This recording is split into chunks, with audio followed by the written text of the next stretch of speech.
والے آپ, بخاری پڑھانے والے آپ, مسلم پڑھانے والے آپ, صحیح ستہ پڑھانے والے آپ, اور آپ پوچھتے ہیں ایک ننگے پاؤں پھرنے والے مجذوب کے دروازے پہ چلے جاتے ہو. فرمایا تمہیں کیا معلوم میں عالم بکتاب اللہ ہوں, جس کے دروازے پہ جاتا ہوں وہ عالم باللہ ہے. ہم کتاب پڑھنے والے ہیں, وہ خدا کی ذات کی تلاوت کرنے والا ہے. تو یہ جان لیجئے ناظرہ قرآن بھی عام شے نہیں ہے. اسی لوگ ادب والے ہیں, ماں غالباً ہی بابا جی ہے زور دی نماز آسان سے پڑھیے نہ پشت جماعت کہ دا خلق چے سر نہ پٹائی اور موس گئی. میں غلط خبرہ مکروہ لے دا ودی تتاسوائی کرنے میں عمل پر بتاسو تپوس کی گئی مونگ نہ تپوس کی گئی زد توام لباس نبی پاک علیہ السلام لباس سکھاتے ہیں کتابوں کے دا امامہ شریف نبی علیہ السلام لباس کے مفسرین سیرت نگاروں نکلے ہیں شامل ہے. امامہ شریف حضور کے لباس میں شامل ہے, اور کلمہ رسول اللہ کا پڑھنے والا اور ننگے سر کھڑے ہو کے نماز پڑھے. کبھی کسی بڑے چودھری ملک کے ڈھیرے پر جاتے ہوئے تم سنبھال کے جاتے ہو اپنے آپ کو, جس خدا کے سامنے تم سارا تکبر گرا کر ہاتھ اٹھا کر سرنڈر کرتے ہو, اس خدا کے سامنے کھڑے ہوتے بھی اتنا ادب کا خیال کر کہ میرے رب کی بارگاہ ہے. نعرہ تکبیر, نعرہ رسالت, نعرہ تحقیق, نعرہ حیدری, علماء اہل سنت. چونکہ قرآن کی محفل بھی ہے اور میں ننگے سر نماز کے بارے میں بات بھی کرنے لگا ہوں. قرآن کی محفل بھی ہے. علماء فرماتے ہیں اگر تمہارا جی چاہے کہ تم اللہ سے کلام کرو, اللہ سے باتیں کرو, تو کیا کرو, نماز پڑھنے کھڑے ہو جاؤ. اللہ نے گلا کرنی ہے ہمارے نماز واسطے کھڑے ہو جاؤ. تو سیاسو الحمدللہ رب العالمین کے جواب آسی حمدانی رب دی, میرے بندے نے میری تعریف کی تھی ہے. اللہ سے باتیں کرنی ہے تو نماز پڑھ, اور اللہ سے باتیں کرنی ہے تو اتنا بے ادب ہو کے کھڑا ہوتا ہے, ٹنگا گیلیاں کیتیاں سر ننگے نہیں, ادب نال کھڑا ہو, عاجزی نال کھڑا ہو. کس نال گل کرنا ہے, ساری کائنات تے رب نال گل کرنا ہے. اور فرمایا اگر تم چاہتی ہو کہ تمہارا رب تم سے باتیں کرے تو پھر رب کا قرآن کھول لینا, تیرا خدا تجھ سے باتیں کرے گا, تیرا رب تجھ سے کلام کرے گا. قرآن کھول لینا, پھر تیرے ساتھ تیرا پروردگار کلام کرے گا. تو قرآن مجید فرقان حمید اسی میں ادب والے دے گل کی, اسی ادب والے ہیں. امام حسن بصری رحمۃ اللہ تعالی کا دربار تھا. ایک مزدور آدمی پرانے پھٹے کپڑے لگے ہوئے مسجد میں داخل ہوا. حسن بصری کا دربار ہے, شاگردوں کی بھرمار ہے, مرید جمع ہے. آپ کو اس بندے نے آ کر وضو کیا, پرانا لباس لگا, وضو کر کے آیا, اندر الماری سے قرآن نکالا, کھول کے دیکھا, دیکھ کے چوم کے بند کر کے رکھ کے نکل گیا. یہ شاگرد جڑے ہونے نا, شاگرد کے بڑے سوال کرنے والے ہونے, انہاں استاد بڑا مشکل قابو کر دینا. شاگردوں نے سوال کیا کہ اے استاد گرامی حسن بصری, یہ بندہ آیا, وضو کیا, قرآن کھول کے چوم کے پھر رکھ کے چلا گیا, اس نے قرآن پڑھا بھی نہیں, پڑھا بھی نہیں. ہمیں تو لگتا ہے کہ فضول میں اتنی محنت کر کے گیا. حسن بصری جواب دیتے ہیں, فرمایا تمہیں کیا معلوم اس کا آنا کتنی محبت سے تھا, وضو کر کے قرآن کھولنا کتنے پیار سے تھا. تمہیں لگتا ہے یوں چلا گیا. حسن بصری کہتا ہے اس نے قرآن کو نہیں رب کا دیدار کیا ہے. جتنی محبت سے آیا نا, مجھے تو لگتا ہے خدا کو دیکھ کے گیا ہے.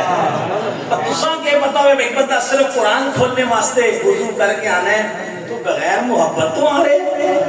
ماں تے لگ رہا ہے اس قرآن کا دیدار ہی نہیں کیتا, اس نے اپنے پروردگار کا دیدار بھی کیتا. تو قرآن مجید فرقان حمید کا اس فتنے میں مت پڑھنا کہ ترجمہ نہیں آتا تو قرآن پڑھنا چھوڑ دے.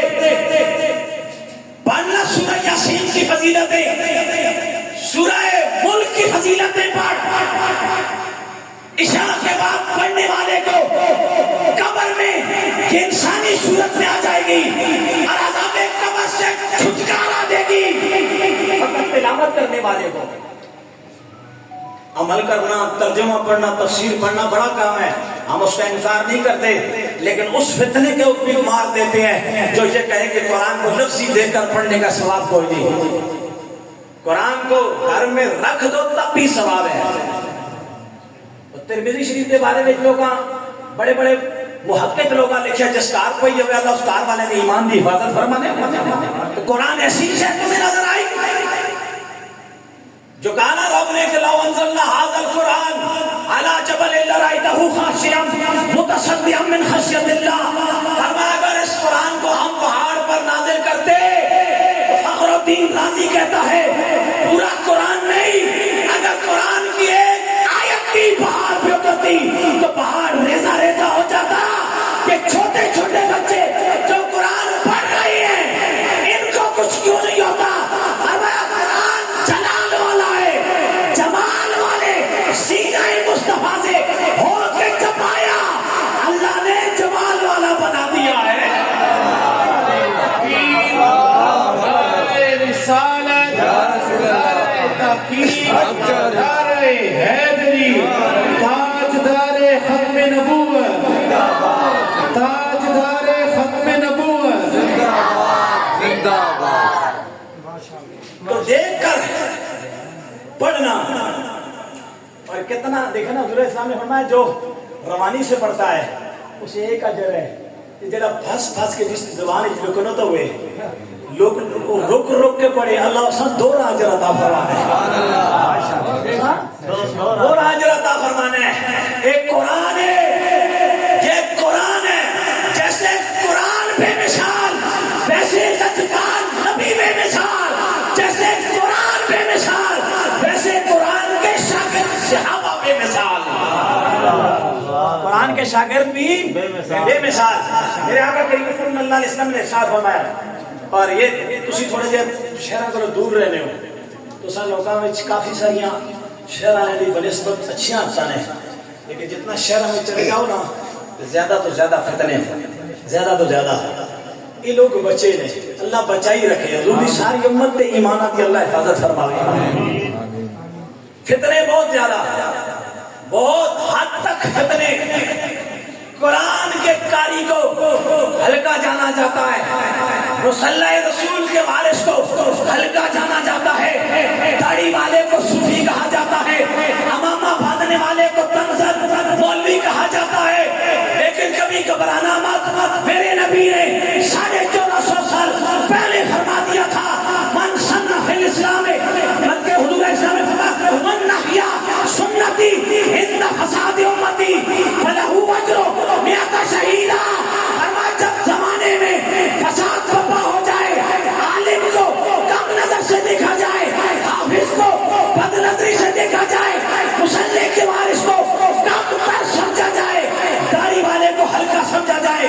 فرمایا تم چہروں پر داڑھی سجا دینا 100 شہیدوں کا اجر عطا کرنا خدا کا کام ہے. تم دنیا کی نظروں کو نہ دیکھنا، اس رب کو دیکھنا. اجر عطا کرنا اللہ کا کام ہے، وہ 100 شہیدوں کا ثواب تمہیں دے گا. پھر میرے آقا کریم صلی اللہ علیہ وسلم نے انہی قرآن کے ساتھیوں، قرآن کے قاریوں، قرآن کے حاملین کے لیے فرمایا اکرموا حملۃ القرآن. فرمایا جس کے پاس قرآن ہو، چاہے وہ حافظ ہو، چاہے وہ ویسے قرآن کثرت سے پڑھنے والا ہو، پڑھانے والا ہو، فرمایا اس کی عزت کیا کرو، اس کی عزت کیا کرو. فرمایا فمن اکرمہم فقد اکرمنی، جس نے قرآن والوں کی عزت کی اس نے مجھ محمد الرسول اللہ کی عزت کی. اور جس نے حضور نے فرمایا فمن اکرمنی فقد اکرم اللہ، جس نے میری عزت کی اس نے اللہ کی عزت کی. اللہ کی عزت کوئی کرے، قدر کرے، اللہ کی ذات ہے، نہیں چھوڑ دی چیز بولے ہیں. فرمایا فلا تنقصوا حقوقہم، خبردار ان کے حق میں کبھی کمی نہ کرنا. دوسری روایت میں فرمایا